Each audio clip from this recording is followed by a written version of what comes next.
KDD أسرار المطبخ.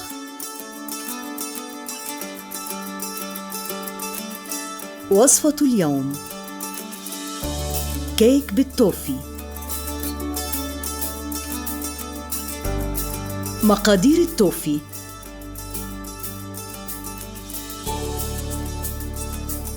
1 كوب سكر، 3 ملاعق كبيرة ماء،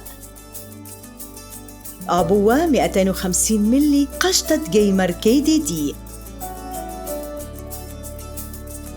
مقادير الكيك: 3 حبات بيض حجم كبير، 1 كوب سكر، كوب ونصف الكوب دقيق، 2 ملعقة كبيرة بيكنج باودر، 1 رشة صغيرة ملح،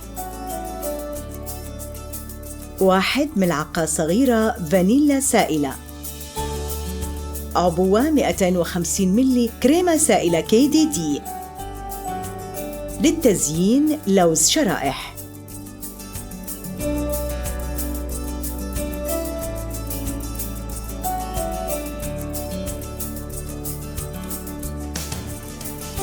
طريقة تحضير التوفي: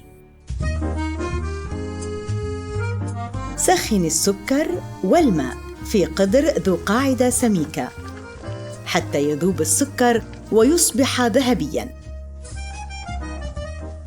أضيفي نصف مقدار قشطة جيمر KDD بالتدريج. قلبي إلى أن يصبح التوفي ناعماً. احتفظي به جانباً إلى أن يبرد ويصل لدرجة حرارة الغرفة.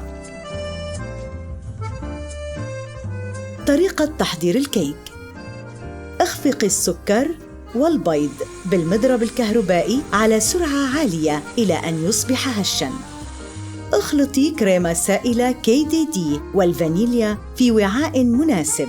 أضيفي خليط الدقيق المنخول مع البيكنج باودر والملح. بملعقة عريضة قلبي الخليط. صبي خليط الكيك في قالب مستدير مرشوش بالدقيق ومبطن بورق الزبدة.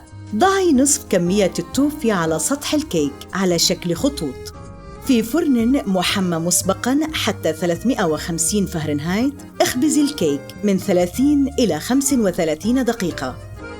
وزعي نصف التوفي على جوانب الكيك ثم زيني باللوز.